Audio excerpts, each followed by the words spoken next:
calon mertua sendiri yang datang ngelamar kita, bayangin. Pernah nggak ngalamin kayak gitu? Sama, saya juga belum. Bisa nggak kayak gitu tuh? Ternyata ada orang yang kayak gitu. Allah yang menikahkan dia, bukan mertuanya. Dan mertuanya masih bingung, tapi Allah sudah mantap. Siapa yang kayak gitu? Ali dengan Fatimah. Sebelum Nabi menikahkan Ali dengan Fatimah, Allah sudah menikahkan Ali dengan Fatimah di langit. Itu kata Nabi. Wahai Ali, berbahagialah sebelum aku nikahkan engkau, sesungguhnya Allah dan Allah sudah menikahkan kamu dan Fatimah di langit. Jadi walaupun calon mertua masih bilang enggak, Allah udah bilang iya. Akhirnya enggak ada yang bisa bilang mengatakan tidak. Kun fayakun. Apa yang Allah kehendaki pasti akan terjadi. Enggak mungkin meleset. Kalau kita baca cerita gimana Ali sama Fatimah, nih sharing cerita pertama. Ali itu sebetulnya ada hati sama Fatimah. Udah lama nih dikecengin nih Fatimah. Dari sejak kecil udah bareng kan, main bareng, petak umpet bareng, pokoknya masak-masakan bareng. Kalau anak kecil zaman dulu kan main jadi suami istri, bapak ibu gitu ya, naik motor-motoran berdua, padahal adik kakak atau sepupuan. Fatimah sama Ali itu sepupuan, dari kecil juga Ali udah ngecengin Fatimah. Cuman kan Ali orang yang terhormat. Setelah dia balik, Fatimah udah balik, udah nggak mau lagi ngeliat-liat. Kalau waktu kecil biasalah anak kecil juga main, Fatimah, Ali gitu. Akhirnya pas udah usia remaja, Ali mulai makin yakin, makin tertarik sama Fatimah. Cuman gak pede. Siapalah saya, kata Ali. Cuman anak orang miskin yang numpang tinggal di rumah Fatimah. Kan Ali dari kecil tinggalnya di rumah Fatimah, di rumah Khadijah. Sedangkan Khadijah orang kaya. Soalnya Abu Thalib itu miskin, anaknya banyak. Saking banyaknya gak sanggup ngurus, yang paling kecil dikasih kepada Rasul dan Khadijah disuruh rawat. Siapalah saya, kata Ali. Saya cuma numpang di rumah Fatimah, gak selevel lah. Jadi saya gak mau berandai-andai, walaupun hati gak bisa bohong kan. Pengen sih tapi gak berani difikirkan. Saya gak berani berandai-andai. Kata teman-teman yang segeng sama Ali tuh, yang suka main sama Ali, udah Ali coba dulu, siapa tahu berhasil. Kan kalau kita belum coba belum tahu. Udahlah gak usah bahas yang kayak gitu lagi, jadi baper kalau bahasa kita mah ya. Lagi mikir Fatimah pengen datang, lagi nabung, lagi usaha gitu biar bisa bayar mahar. Tiba-tiba dapat berita yang bikin hati langsung yang bikin Ali langsung patah hati gitu. Baper berat. Apa beritanya? Abu Bakar datang melamar Fatimah. Ini berat nih saingannya. Abu Bakar. Udah Isya? Insya Allah nanti kita lanjutkan cerita ini setelah sholat Isya. Kita Isya dulu deh. Barakallah. Bismillahirrahmanirrahim. Teman-teman tadi kita sampai di mana? Oh, pernikahan antara Ali sama Fatimah. Judul kajian kita malam ini, orang-orang yang dibela sama Allah. Kisah orang-orang yang dibela sama Allah. Dan kita pengen belajar gimana caranya kita bisa jadi salah satu di antara orang itu. Yang kalau kita lagi punya masalah sama teman, dibela. Yang kalau kita ditolak, Allah yang membela. Bentuk pembelaan Allah, tiba-tiba Allah membolak-balikan hati orang itu. Dan buat Allah membolak-balikan hati, itu lebih ringan dari kita membolak-balikan telapak tangan. Ada yang susah bolak-balik telapak tangan? Susah nggak ada kan ya? Gampang banget kan? Segampang itulah, bahkan lebih dari itu buat Allah untuk yuqallibul qulub, membolak-balikan hati. Buat teman-teman ya yang di sebelah selatan masjid, mohon bersabar, jangan memaksa masuk supaya semuanya nyaman. Kan ayatnya berlapang-lapanglah dalam majelis. Jadi berikan tempat untuk orang yang sudah masuk duluan, mudah-mudahan yang di luar dapat pahala lebih karena bersusah payah untuk datang dan ternyata tempatnya agak jauh di mata. Enggak, belum datang. Aneh. Oke, lanjut. Lupa Buat Allah membolak-balikan hati itu lebih gampang dari kita ngebolak-balikin tangan kita. Gampang banget nih. Jadi nggak ada yang di mata Allah atau dalam persepsi Allah ada hati yang kayaknya nih susah banget nih dibolak-balik. Jadi kamu mending nggak usah ke situ lagi deh. Saya juga kewalahan ngebolak-balik hati dia. Enggak, mudah. Terus kenapa ada yang dibiarkan, ada yang dibalikan hatinya? Karena ada yang pantas, ada yang tidak pantas. Jika kita sudah punya kepantasan, Allah akan balikan hati kita kepada kebaikan. Allahumma habib ilainal iman wa zayyinhu fi qulubina wa karrih ilainal kufra wal fusuqa wal isyan waj'alna minar rasyidin. Hafal doa itu? Nanti cari di YouTube lah ya. Ya Allah, jadikan kami cinta kepada amal soleh dan jadikan rasa cinta itu indah di dalam hati kami. Jadikan kami benci kepada dosa dan jadikan kami termasuk orang-orang yang mendapat petunjuk. Allah bolak-balikan. Gitu juga dengan hati calon mertua. Gimana pun dia ngeblok, nggak boleh masuk lah, gerbangnya digembok segala macam. Cuma gerbang. Mau 1000 lapis gerbang, kalau hatinya dibalikin, hilang semuanya tuh. Gampang banget kan? Buktinya malam ini nih. Allah membolak-balikan hati kita. Yang tadinya punya macam-macam rencana pada malam minggu, akhirnya Allah balikan hatinya, udah ke Masjid Agung aja deh. Bukan karena saya, bukan karena pemuda hijrah, bukan karena teman-teman panitia, tapi karena Allah mengikat hati kita, mengarahkan hati kita untuk bisa datang ke masjid. Sehingga ribuan anak muda tiba-tiba memakmurkan dan meramaikan majelis ilmu. Kalau di ribuan orang aja bisa Allah bolak-balikan hatinya, apalagi cuma satu orang. Ya, ada berapa ribu sekarang? 15.000? Lebih nih Masjid Agung ini daya tampungnya berapa? 10.000 ya? Sampai keluar. Berarti sekitar 20.000. Ini benar-benar sesuai dengan yang dulu banget saya harapin 2 tahun yang lalu bisa ngalahin Tomorrowland. Minimal DWP lah ya. Bisa ngalahin DWP atau kalau bisa Tomorrowland. Saya pernah kemarin tuh acara taklim di Pekanbaru, Anur, yang datang sekitar 25.000 anak muda di depan masjid penuh. Malam yang sama ada acara juga di mall, tapi acaranya sepi, yang taklimnya ramai. Masya Allah. Habis itu baru ke mall. Tetap aja sama-sama ramai. Intinya teman-teman mudah buat Allah. Sama kayak Allah membolak-balikan hati Nabi Muhammad, mertuanya Ali bin Abi Thalib. Padahal udah yang datang itu kurang keren apa coba? Abu Bakar. Secara fisik terkenal Abu Bakar itu orangnya putih, nggak terlalu gemuk, jadi badannya tuh bagus. Terus orangnya dermawan, akhlaknya paling mulia dan nggak pernah syirik sejak zaman jahiliyah. Di antara sahabat Nabi yang nggak pernah melakukan dosa syirik sejak zaman jahiliyah, Ali dan Abu Bakar. Malah Abu Bakar tuh waktu kecil pernah diajak sama ayahnya untuk nyembah patung. Begitu ayahnya selesai ibadah nyembah patung pergi, itu patung diludahin sama Abu Bakar. Dilemparin kotoran sama Abu Bakar. Apa sih lo patung doang masa disembahin? Kalau lo bisa balas gua, coba lo balas, dilemparin.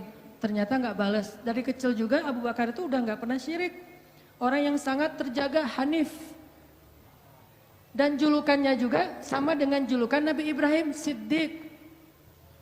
Wadhkur fil kitab Ibrahim innahu kana siddiqan nabiyya. Ibrahim Siddiq, Abu Bakar Siddiq, sama nih.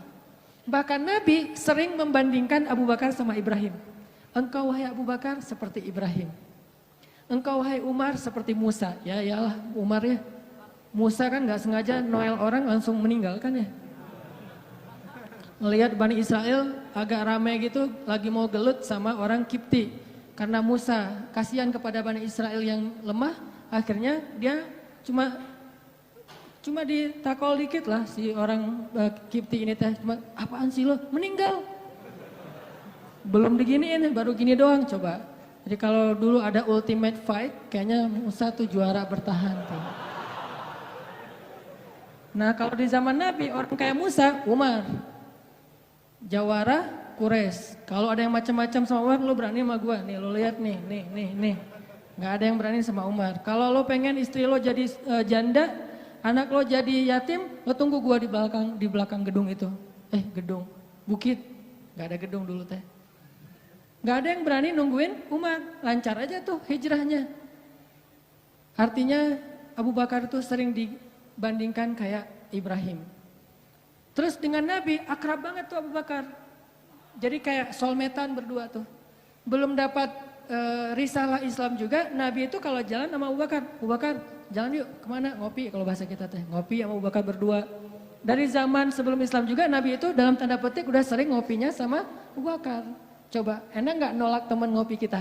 Agak susah kan, dia ngajak kemana, nggak enak kan nolaknya, ya udah gue datang gitu. Ali ngerasa, wah nih yang datang nih saingan berat nih. Pernah bersaing dengan orang kayak gini? Pernah, cuman sering kalah. Nggak ada saingan juga masih ditolak ya, apalagi ada saingan. Nah itu mah saya banget, bukan teman-teman. Udah biasa ditolak, pada akhirnya diterima juga. Karena saya nggak mau menyerah. Datang Abu Bakar, mau ngelamar Fatimah. Ali pas tahu berita itu, ya udahlah berarti pupus harapan. Hashtagnya berhenti aja. Udah nggak bisa ngapa-ngapain. Tidak lama kemudian setelah Abu Bakar lama di rumah Nabi terus pulang, Ali merhatiin wajah Abu Bakar, nih wajah diterima atau wajah ditolak nih. Ternyata dapat kabar Abu Bakar ditolak sama Nabi. Yes, kata Ali. Abu Bakar ditolak sama Nabi. Cuman sisi lain, Ali makin gak pede. Kalau Abu Bakar aja ditolak, siapa saya? Bahkan lebih ditolak lagi. Jangan-jangan belum sampai di pintu juga, udah Ali pulang aja deh. Abu Bakar aja ditolak. Yang kurang apa coba? Akhlak luar biasa, agama terbaik, bahkan umat Islam paling baik imannya tuh, dan amal solehnya Abu Bakar, nggak ada tandingan lah. Mau ngelihat surganya di akhirat, orang kaya di dunia dan kaya di akhirat tuh Abu Bakar tuh. Ada orang yang di dunia miskin, di akhirat kaya. Di akhirat miskin, di dunia kaya. Kalau Abu Bakar, dunia akhirat kaya. Surganya Abu Bakar tuh dikelilingin sama Jibril. Jadi Jibril lagi pengen ngukur surganya Abu Bakar, terbang setahun. Udah setahun terbang, itu baru di pinggirnya surga Abu Bakar. Belum sampai ke tengah. Padahal Jibril itu kecepatannya lebih tinggi daripada kecepatan cahaya. Bayangin, udah setahun perjalanan cahaya baru di pinggir surganya Abu Bakar. Belum juga masuk, belum sampai ke alun-alunnya surga Abu Bakar. Baru juga perbatasan coba. Kurang apa Abu Bakar? Ditolak sama Nabi. Duh, makin gak pede, kata Ali. Cuma gak pakai, bukan orang Sunda soalnya. Gak lama kemudian datang lagi. Cowok keren, jawara Mekah, Umar datang. Assalamualaikum. Suaranya agak-agak gitulah. Walaupun susah nirunya, cempreng soalnya. Assalamualaikum, waalaikumsalam kata Nabi datang. Pas diintip sama Ali, tanya-tanya ke teman-temannya, ada berita apa nih trending topik. Ternyata trending topik di Twitter, Umar melamar Fatimah. Wah rame lagi viral di mana-mana. Makin, aduh saingannya berat-berat gini, gak ada yang di bawah saya gitu yang datang, biar saya agak-agak pede gitu. Ternyata Umar pulang juga ditolak lagi sama Nabi. Ali yes tapi tuh gimana ya kalau Umar aja ditolak, yang paling kuat bisa menjaga Fatimah banget kan. Kalau ada apa-apa Fatimah tenang aja, ada gua. Naik motor berdua sama Umar gitu kan, zaman kita mah ya. Sengaja nggak bawa jas hujan. Kalau udah hujan buka baju kasih ke ceweknya, nggak pakai baju memotoran. Cowok banget lah itu mah ya. Pulang-pulang sampai ke rumah minum antangin. Umar tuh jawarannya, Nabi kan pasti tenang banget ngasih anak ke orang kayak Umar. Keluar dia singa, di dalam dia kucing Anggora. Maksudnya apa? Dia tuh gak pernah kasar sama istrinya, walaupun dia keras kepada musuhnya. Kalau dimarahin istrinya, diem aja. Udah selesai dimarahin, udah. Ya udah pergi, nyari teman. Mau curhat habis dimarahin istri, pergi ke rumah Nabi. Pas di depan rumah Nabi kedengaran dari dalam, Nabi juga lagi dimarahin istrinya. Nabi juga diem aja. Ini teladan orang-orang soleh. Jadi yang keren tuh bukan yang gampang marahin istri, tapi yang gampang dimarahin istri. Setuju yang di atas? Cowok keren itu bukan yang gampang marahin istri, tapi yang gampang dimarahin istri. Pak, ya mah. Di dalam rumah tuh, ya mah. Di luar, apa lo? Tuh cowok keren tuh. Pas Nabi keluar, ada Umar. ya Rasulullah. Umar nggak mau ngebahas, nggak mau komen lah, daripada komentar di blog kan, diam aja deh gitu. Udah selesai jalan sama Umar. Umar nanya, ya Rasul saya tadi habis dimarahin istri. Mau ngajak Rasul ngopi, curhat, Nabi juga lagi dimarahin. Kata Nabi, bagaimanapun dialah yang mengurus rumah. Dia yang mengurus aku, keluargaku. Nabi nyebutin kebaikan-kebaikan istri. Nggak mau nyebutin, dasar emang perempuan emang kayak gitu ya. Saya tuh Nabi loh, masa Nabi dimarahin, kamu paham gak sih perasaan aku? Gitu. Nggak, Nabi nggak ngomong kayak gitu. Nabi cuma membicarakan kebaikan istrinya. Umar yang datang ditolak. Akhirnya Ali udahlah, mau kayak gini mah udah kayaknya udah nggak mungkin deh. Abu Bakar ditolak, Umar ditolak, berarti ada standar di atas mereka berdua. Yang kaya raya ditolak, yang paling eksis berpengaruh, jawara ditolak. Nah saya nggak punya dua-duanya. Masih kecil soalnya, nanti kalau dia udah dewasa, Ali emang jawara juga tuh. Malah gladiatornya Nabi kan. Ketika orang nggak berani menantang seorang musuh, Ali yang berani. Saya Rasulullah, Ali itu. Akhirnya Ali diam-diam aja, udah gak mau ngebahas lagi tentang Fatimah. Udah aja tutup bab tentang Fatimah. Sekarang yang lain aja deh. Tapi teman-temannya ngegojlokin terus. Ali. Kalau bahasa kita jomblo gitu. Dibully terus. Ustadz posting bully. Teman ngomong gak bully. Pokoknya bully nasional aja. Karena dibully-bully terus, akhirnya Ali memberanikan diri. Ya udah datang deh bertamu. Pokoknya malam ini diterima, ditolak, walaupun kemungkinan besar ditolak, saya harus datang dulu nih sama Nabi. Beraniin diri, gak usah majang mikir, datang. Assalamualaikum, waalaikumsalam. Ali masuk ada Nabi kan senang banget sama Ali ya, kesayangan Nabi banget lah pokoknya Ali itu. Duduk, ada apa Ali? Enggak, cuma pengen silaturahim. Nggak ngomong apa-apa coba. Cuma pengen silaturahim. Nabi sehat, mau diambil air hangat, pokoknya gitu-gitu aja. Ali ada apa? Enggak ada apa-apa ya Rasulullah, cuma kangen aja pengen duduk sama Nabi. Kayak gitu aja terus. Lama-lama Nabi kan paham dan Allah yang kasih wahyu. Ali, kamu gimana sama Fatimah? Langsung Fatimah. Kebayang gak sih perasaan kita tuh sama orang yang kita kayak udah ngeklik banget, udah habis-habisan, pokoknya kalau gak dia saya mending gak usah nikah deh, gitu ya. Kalau gak dia mending saya jomblo aja seumur hidup. Kalau gak dia mending saya bunuh diri aja. Udah gitu bunuh dirinya gak mati lagi kesangkut di tiang listrik. Ali itu udah hatinya tuh udah kena banget sama Fatimah dan itu karena Allah yang mengikat hati mereka berdua. Pas Nabi bilang gitu, Ali langsung curhat. Ya Rasul, ya saya pengen, tapi saya nggak punya apa-apa. Kata Rasul, kamu punya apa? Saya di rumah tuh cuma punya 3 barang, 1 pedang, 1 onta, 1 baju besi. Gak punya emas, gak punya apapun. Kata Nabi, kalau pedang kamu butuh untuk berperang.